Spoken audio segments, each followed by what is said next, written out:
En su plataforma de podcast preferida, usted escucha Panorama Digital, el podcast en tus sentidos.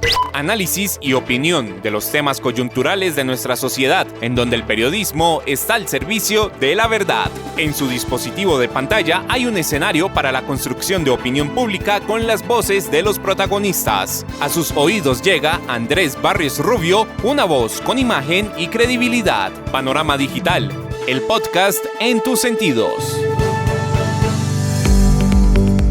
Señoras y señores, ¿qué tal? Reciban un saludo muy cordial. Acá estamos, como todos los miércoles, en su dispositivo de pantalla, a través de las plataformas de Spotify, Apple, Podimo, Amazon y demás escenarios desde los que llevamos el podcast a sus sentidos.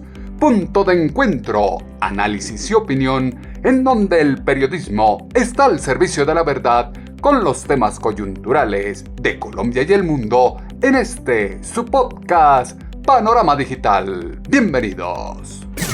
El ciberespacio tiene un panorama digital con Andrés Barrios Rubio. Panorama Digital, el podcast en tus sentidos. Jugadas maestras que se delinean desde el pacto histórico y sus aliados no han salido como se esperaba por parte de su presidente Gustavo Francisco Petro Urrego. Cortina de humo que se quiso tender con la llegada de Aida Merlano fue el reflejo del desespero por tapar el escándalo del hijo y el hermano de su mandatario. Entrevista en la revista Cambio, antes que minimizar el impacto de la situación, develó que se está al frente de un sujeto que es capaz de negar lo imposible para limpiar su imagen y dejar en la picota pública a quien bien le sirvió en un momento determinado. Estrecho margen de gobernabilidad se cierra frente a las salidas en falso de una administración que desde el activismo ideológico quiere imponer un cambio sin pensar en las consecuencias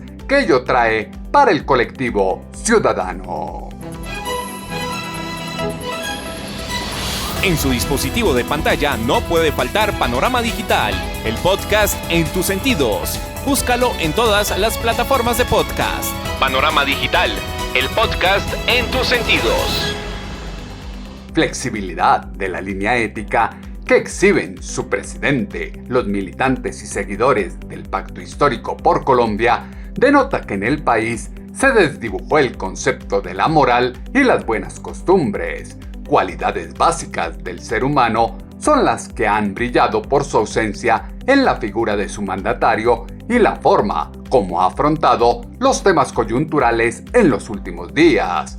Pésima hoja de ruta tiene Colombia de la mano de quien funge como dueño de la verdad, pero en el fondo es un personaje carente de dignidad, ética, valores y principios. Esfuerzo por implantar una macrocultura del poder por el cambio está estandarizando como norma de comportamiento en el ADN del colectivo ciudadano la podredumbre que circula en el microcírculo de acción de un ególatra dirigente que se lleva por delante a quien sea para acomodar su ajedrez político. Andrés Barrios Rubio, una voz con imagen y credibilidad.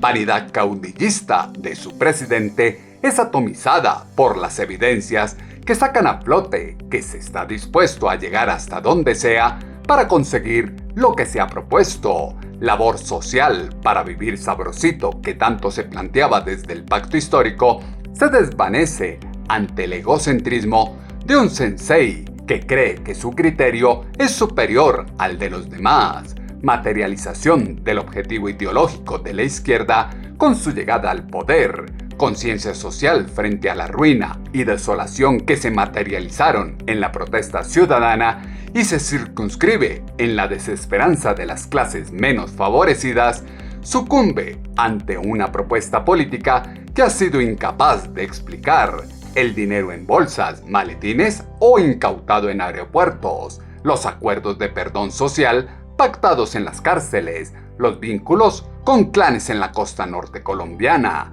los planes de desprestigio quemando rivales, la incitación al estallido social e insurrección si los resultados en las urnas no les favorecían, y la estigmatización que se infundió contra los periodistas colombianos.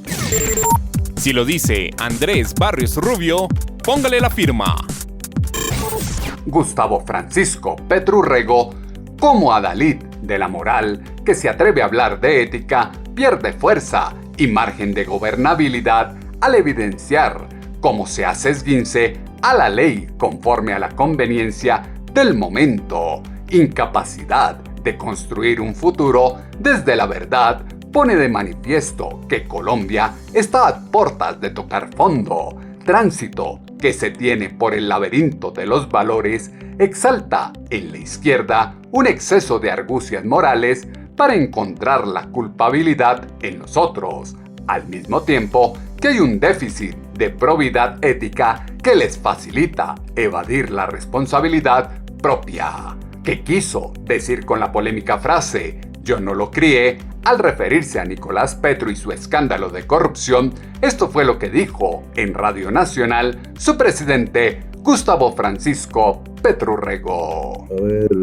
compañera periodista, ¿usted sabe que yo estuve preso? ¿Un hombre preso puede criar a su hijo en la cárcel? El tema de la formación es un problema suyo, pero la palabra que usted puso en la pregunta es si lo críe. La respuesta es: ¿un hombre preso puede criar a su hijo en la cárcel? ¿A usted le han dicho que yo fui militante del movimiento 19 de abril? ¿Usted sí sabe que los militantes del M-19 éramos perseguidos? ¿Que si nos dejábamos pillar nos mataban? Como mataron a muchos de mis compañeros, y que esa actividad se llama clandestinidad. ¿Usted cree que los militantes del M-19 llevábamos nuestros hijos a cuestas para que al dispararnos o desaparecernos le pudiera pasar eso a ellos mismos? ¿No cree usted que en la información que están dando en diferentes medios se les está olvidando lo que han repetido durante todos estos años una y otra vez? Y es que yo fui un militante del M-19 y que por tanto los militantes del M-19 no podíamos tener nuestros hijos a cuestas porque los arriesgábamos en su propia vida y preferíamos que quedaran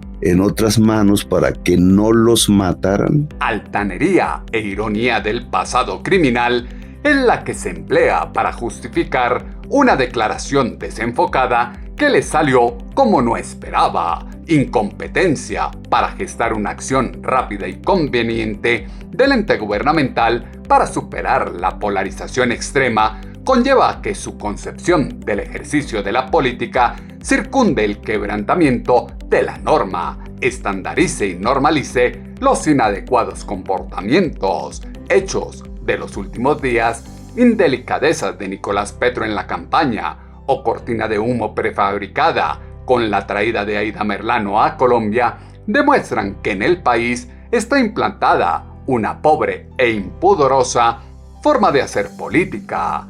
Yo no leí en ninguna parte que el presidente dijera: voy a acompañar a mi hijo, es mi hijo, no fue mi hijo para criar, pero sí para meterlo en la campaña. Fue lo que aseguró en Semana en Vivo la abogada y politóloga Lina Arbeláez. Aquí acordemos que estamos hablando del presidente de la República, de un señor que dice que estuvo desmovilizado desde que su hijo tenía 4 años y que ha podido acompañarlo y estar a su lado dándole lo que él denomina un esquema de valores positivos. Pero en cambio, de manera distinta dice no tiene los valores y casi que le echa la culpa a la mamá. Aquí hay millones, repito, de madres cabeza de familia que se esfuerzan todos los días de su vida para que sus hijos sean guiados y tengan valores intachables y sean pilares fundamentales de nuestra sociedad. Y esto lo que está generando es un esquema de justificación por parte del jefe de Estado, en donde yo le doy las cifras. Por eso es muy grave. Y claro que es entender que uno de los tipos de violencia que está establecido en el Código de Infancia y Adolescencia es la negligencia y el abandono de un padre o una madre de familia a su hijo. Aquí tenemos que reconstituir y decir, y hubiera sido muy distinto porque yo no leí en ninguna parte ni oí al presidente, ¿saben qué? Yo voy a acompañar a mi hijo, es mi hijo y no fue mi hijo para criar, pero sí para meterlo en la campaña, no, es mi hijo y lo voy a acompañar emocionalmente, lo voy a acompañar. Y claro que la justicia diga si es responsable o no, claro que sí, porque es mayor de edad, pero tiene que acompañarlo y no salir a negar, uno, que no estuvo al lado de él, o dos, que es culpa de la mamá ahora que el pelado no tenga valores. Tiene que acompañarlo y no negar que estuvo a su lado, que es su ejemplo en el comportamiento político, carencia dirigencial para argumentar una posición sin importar sobre cuál sea el tema, es la prueba de que no se cuenta con fuentes concretas y solo se basan las tesis en frases repetidas, especulativas y guiadas por la negligencia de un ilógico sensacionalismo que constituye la conciencia ética del tejido social colombiano. El proyecto de nación que tiene la administración Petro Urrego distante está de la decencia al rodearse de insólitos personajes que son incapaces de reconocer y respetar el pensamiento del otro, comprender que el mundo tiene matices y aceptar la crítica que se les hace con argumentos sin estigmatizar a quienes desde la libertad de expresión tienen un concepto opuesto. Escudarse en no haber criado a su hijo y dejar la responsabilidad en la madre del menor es una jugada que no le salió bien a su presidente, en lo que se extrae en este audio de Semana en Vivo con la abogada y politóloga Lina Arbeláez. Te voy a responder tu pregunta. Primero que todo, esto no está sujeto a interpretaciones subjetivas de cualquier miembro de la sociedad, así obviamente porque estemos hablando de del presidente de la República podamos hacerlo, sino que son las propias palabras como tú lo dijiste. El presidente claramente en su entrevista dice: yo no crié a mi hijo. Eso ya nos da a nosotros la posibilidad de decir no estuvo a su lado, y que por eso en algún momento de la entrevista también dice no tiene los valores que tienen mis otros hijos. Eso es desafortunado, repito, porque aquí no podemos seleccionar a qué hijos criamos y a qué hijos no criamos. Cuando nosotros traemos a un niño o una niña al mundo, nuestra obligación y nuestra responsabilidad es estar a su lado y obviamente guiarlo, poner parámetros y evidentemente que vaya a la justicia si llega a cometer un delito. Es que creo que es lo obvio. Si alguien comete un delito, uno tiene que denunciarlo, y más siendo un presidente de la República. Ahora, resulta paradójico que para salir precisamente de la responsabilidad que tiene frente a haber involucrado a su hijo a la campaña, dice yo no lo crié y no tiene los valores que tienen mis otros hijos. Estas son las palabras del presidente de la República. Eso es lo que me parece irresponsable, me parece muy vergonzoso para un país, y me parece además que empieza a legitimar la actitud de muchos hombres y también mujeres que deciden dejar al garete o desconocer a sus hijos cuando es la mejor opción. Esto es imposible. Y de hecho se ratifica y se viene ratificando en cada una de las declaraciones que viene haciendo el presidente. Porque esta mañana, cuando le preguntan por esa falta de crianza, él responde a la periodista en Blue, que es que él no pudo criar porque un hombre no puede criar a sus hijos en la cárcel. Es paradójico que Petro no sepa y no entienda en qué está su hijo, que de un momento a otro aparezca con un apartamento de 2.000 millones. Es hora de abrir los ojos, propiciar el cambio de una nación que se desangra en el desconcierto que crearon quienes hoy se proclaman como santos, pero en el fondo tienen más cargas y cuentas pendientes que los propios criminales que están en las cárceles colombianas. 8 meses de gobierno demuestran que quienes hoy hacen parte del mandato son más de lo mismo, ciudadanos del común con múltiples virtudes y miles de defectos, que sacan a flote su tinte mesiánico y dicen buscar la igualdad, pero en el fondo quieren amedrentar y eliminar al otro.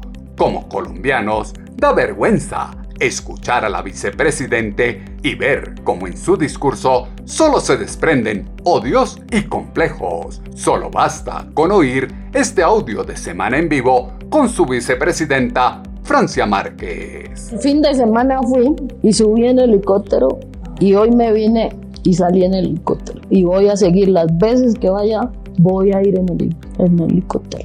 Les guste a la élite colombiana o no, yo soy la vicepresidenta de este país. Me eligieron los mismos 11 millones y algo que eligieron al presidente, me eligieron a mí, y por ser una mujer que hoy está ocupando el segundo cargo más importante de este país, pues me merezco que el Estado en su conjunto me cuide a mí para yo asegurar y poder hacer mi trabajo y contribuir al cuidado de todos los colombianos y colombianas. Eso lo han hecho con todos los presidentes y vicepresidentes, todos lo han hecho. ¿Por qué a los otros no le hacen escándalo? Todos los presidentes de Colombia, todos, y todos los vicepresidentes de Colombia han usado todas las aeronaves que tiene el Estado a su disposición para su seguridad. Todos, sin excepción de ninguno. Y entonces, ¿por qué la vicepresidenta pobre que viene de abajo, humilde, entonces no lo puede usar? No va a hacer. Y pues lo siento mucho. Que vayan y me demanden si estoy haciendo algo ilegal.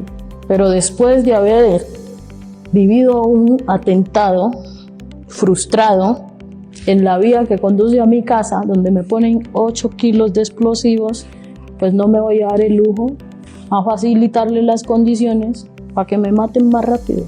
No voy a hacer eso. Y pueden llorar, pueden gritar, pueden hacer todo lo que quieran. Me pueden ir a demandar si quieren. Y que sea un juez que defina si estoy haciendo algo ilegal. Lo que hace no es ilegal, pero sí deja mucho que desear frente a lo que prometieron en campaña y se les olvidó una vez elegidos. Lo que hoy se ve en la presidencia es la viva copia de lo que se vio en la alcaldía de Bogotá de 2012 a 2015. Un actor político de poca visión y nula ejecución que inevitablemente arrastra a Colombia por una avalancha de desventuras. El país está a merced de la destrucción como apuesta de un sector político que ganó las elecciones a punta de violencia y con anarquía impuso sus ideas. Estado del terror que imperó con el inconformismo social pasa ahora su factura a un gobierno complaciente que no tiene la fortaleza para enfrentar a los delincuentes, instancia política que le da temor llamar las cosas por su nombre y evita tomar el mando del ejército y la policía para que se ejerzan acciones que den estabilidad y recuperen el orden público. Para justificar su inoperancia y la orden al ejército en el Caguán, salen a decir que no se dieron cuenta de la movilización de 7,000 supuestos campesinos. Escuchen lo que dijo en la revista Cambio su presidente Gustavo Francisco Petrurrego. No, como presidente, el caso ya concreto, exacto, es que el campesinado llega sin que nosotros sepamos a la empresa petrolera. Y entonces ahí había pues un destacamento de soldados cuidando la empresa, pequeño, con fusiles, más ellos estaban pensando en defenderla, la guerrilla que tiene fusiles. Y eso es otra lógica, y no de 7,000 campesinos que se les vienen encima. Entonces, ¿qué? ¿Disparan? Eso hubiera sido el error histórico, no solamente del gobierno, sino de la historia de Colombia. Nos mete otra vez en el círculo de la violencia. Los soldados actuaron correctamente. Fueron víctimas de una asonada, eso es lo que dice el Código Penal. Eso se llama asonada. ¿Quién hace la asonada? La población civil. Y por tanto, en una asonada no se responde con fusiles, porque es la población civil. Si tú respondes con fusiles a la población civil, eres un masacrador, un violador de derechos humanos.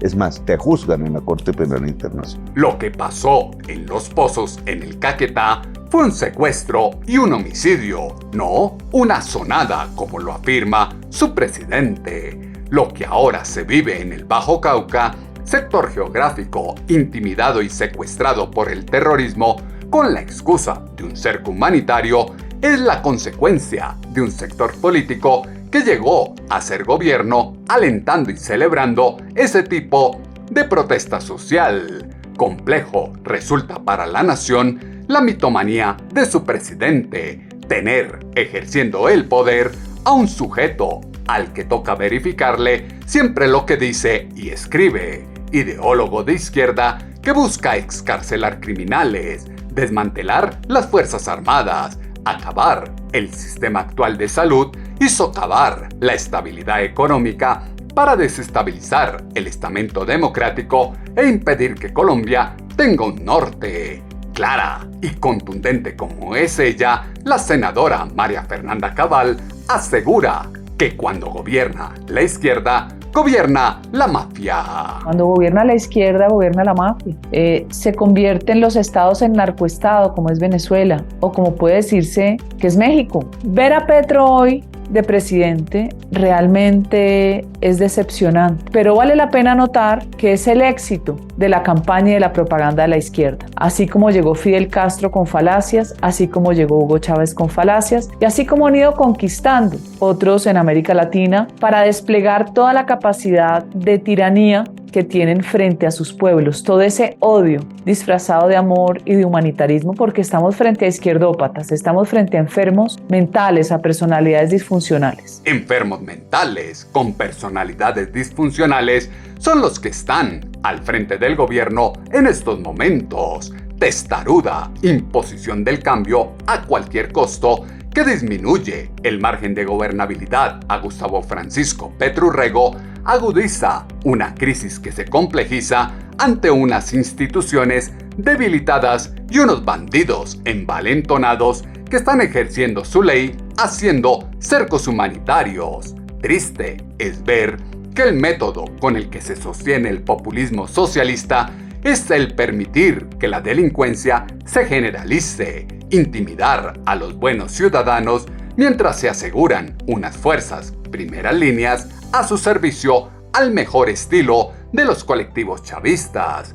Colombia está con el mundo al revés, a cuenta de la paz total y todo lo que hace la izquierda con el poder en sus manos, es lo que asegura la senadora Paloma Valencia. Ahora sí que estamos en el mundo al revés. Tenemos un presidente que le anda dando beneficios a todos los criminales con el título de la paz total.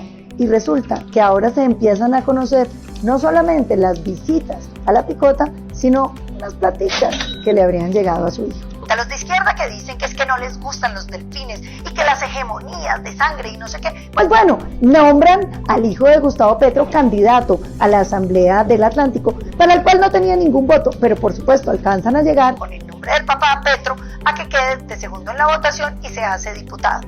Este personaje, que es el hijo del presidente, decide ampliar su círculo político, ampliar esas relaciones que le puedan permitir realmente convertirse en una figura política del Atlántico. Y empieza a tener amistades, peligrosas amistades. Le entrega el SENA a la familia de Musa Besaile. ¿Se acuerdan de Musa Besaile? Aquel que estaba en la cárcel por toda la corrupción de la famosa mermelada del gobierno Santos. Y no contento con entregar el SENA, visita varios de los ministros para que le den puesticos de bolsillo para darle a los amigos e ir acaudalando ese prestigio político. Pero Nicolás Petro no se detiene simplemente buscando amistades bien corruptas que lo apalanquen en política, sino que decide también volverse el personaje central de la campaña de su papá en la costa. Pero al hijo del presidente no le gustó solamente tener malos amigos. Decidió convertirse en el que conseguía la plata para la campaña de su papá, apalancar apoyos, lo llaman hoy en día, platica para la logística, por supuesto, y decide recibirle plata a unos personajes que les voy a enumerar. Primero, López Sierra, el llamado Hombre Malboro,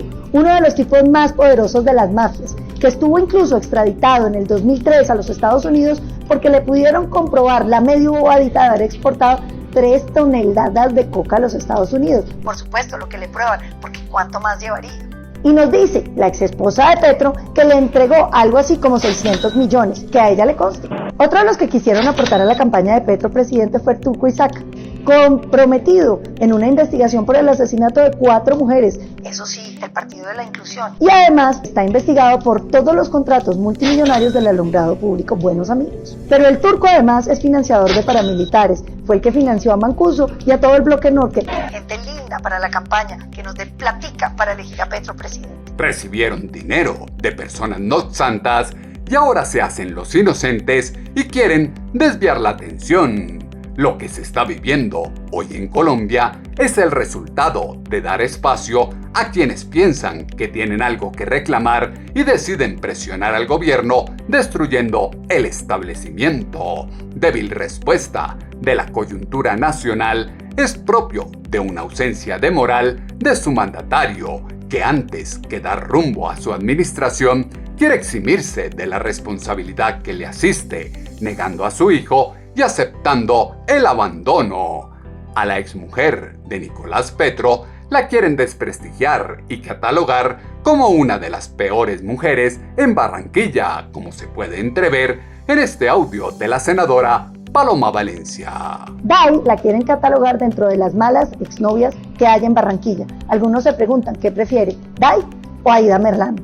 Es que no es un tema de cachos y de corazones rotos. Este es un tema muchísimo más grave. Una mujer denunciando los comportamientos ilícitos de su pareja. Pero ojo, ella no los denunció primero a los medios ni a las autoridades. Ella fue donde el presidente Petro le contó todo esto y él estuvo con esta noticia guardada durante más de 20 días. ¿Qué pasó, presidente? ¿Estaba pensando cómo reaccionar? ¿O esta es la explosión controlada de la que tanto habla el senador Roy Barreras? Algunos medios de comunicación dicen, ay, tan picarón, tan sinvergüenza el hijo. No, es que esto no es del hijo. Esto es la financiación de la campaña del presidente, porque atención, el Consejo Nacional Electoral al mismo tiempo abre investigación por el manejo de recursos en efectivo en la campaña de Petro presidente. Y salen dos personas vinculadas, Roa, que es el que tenían de candidato para Ecopetrol, porque hay que cambiar a Felipe Bayón, que duplicó los ingresos de Ecopetrol por el que ayudó en campaña. Y el otro señor Ramírez, ¿saben quién es el señor Ramírez? ¿Les suena familiar esa voz? Pues claro, amañando las licitaciones del DPS, el señor Ramírez, el mismo que aparece investigado por el Consejo Nacional Electoral por esos manejos irregulares que incluyen empresas fantasmas. Pero este escándalo empata con otro que todavía es más grave, la famosa paz total. La paz total que le está dando impunidad a todo el mundo. Hay que recordar que este gobierno pretendió hacer gestores de paz a extraditables. ¿Qué quiere decir eso? Dejar en libertad a personas pedidas en extradición. Y el fiscal general de la Nación denunció un articulito que quería darle impunidad al narcotráfico. ¡Qué casualidad! Y ante semejante escándalo, viene el defensor de primera línea, el senador Bolívar. Ex senador, perdón. Nos dice básicamente, no se preocupen, la plata de los mafiosos no llegó a la campaña porque el hijo del presidente se la robó. Pero nos vienen a decir que no sabía del pacto de la picota en que queda. El hermano del presidente estuvo visitando durante la campaña las cárceles. Pedían apoyos políticos a cambio de impunidad. Estuvo el hermano del presidente, el actual comisionado de paz. Y estuvo también algunos senadores de los que están hoy electos. Los movimientos estratégicos de campaña pasan hoy factura de contado a un gobierno que cada vez se queda con menor margen de acción. El país está liderado por quienes están llenos de odio, resentimiento, egoísmo y sed de venganza, sujetos con mentalidad de favorecimiento a los delincuentes que quieren sembrar un régimen que propicia el caos y la inviabilidad del Estado para luego presentarse como salvadores de la patria. Las plataformas de podcast tienen su panorama digital con Andrés Barrios Rubio. Ética que se perdió es la que permite que la mayoría de congresistas del pacto histórico se dediquen a hacer videos y no a legislar, o que su primera dama se dedique al clientelismo, logrando nombrar a todos sus amigos en puestos para los que son incompetentes, elementos que fueron insumo para la columna de alponiente.com que esta semana titulamos País a la deriva. Sus comentarios, como siempre, los esperamos en la cuenta en Twitter, @atutobarrios, o en la página web www.andresbarriosrubio.com. El panorama digital se amplía en www.andresbarriosrubio.com. Administración pública, que tiene como táctica enredar todo y evitar dar explicaciones, es muestra de la ineptitud, inexperiencia, irresponsabilidad, improvisación e inutilidad de la izquierda al frente del poder. Caos en el orden público, el costo de vida, la seguridad jurídica y el ambiente para los negocios es el reflejo de un gobierno que parece más cercano al bandido, elevado a la categoría de gestor de paz, que al ciudadano. Andrés Barrios Rubio está a un clic de distancia con Panorama Digital, el podcast en tus sentidos. En 8 días volveremos a tener una cita, ustedes y nosotros, acá en su dispositivo de pantalla, a través de las plataformas de Spotify, Apple, Podimo, Amazon y demás escenarios desde los que llevamos el podcast a sus sentidos. Punto de encuentro, análisis y opinión en donde el periodismo está al servicio de la verdad con los temas coyunturales de Colombia y el mundo en este su podcast Panorama Digital con Andrés Barrios Rubio. En su plataforma de podcast preferida, usted escucha Panorama Digital, el podcast en tus sentidos. Análisis y opinión de los temas coyunturales de nuestra sociedad, en donde el periodismo está al servicio de la verdad. En su dispositivo de pantalla hay un escenario para la construcción de opinión pública con las voces de los protagonistas. A sus oídos llega Andrés Barrios Rubio, una voz con imagen y credibilidad. Panorama Digital, el podcast en tus sentidos.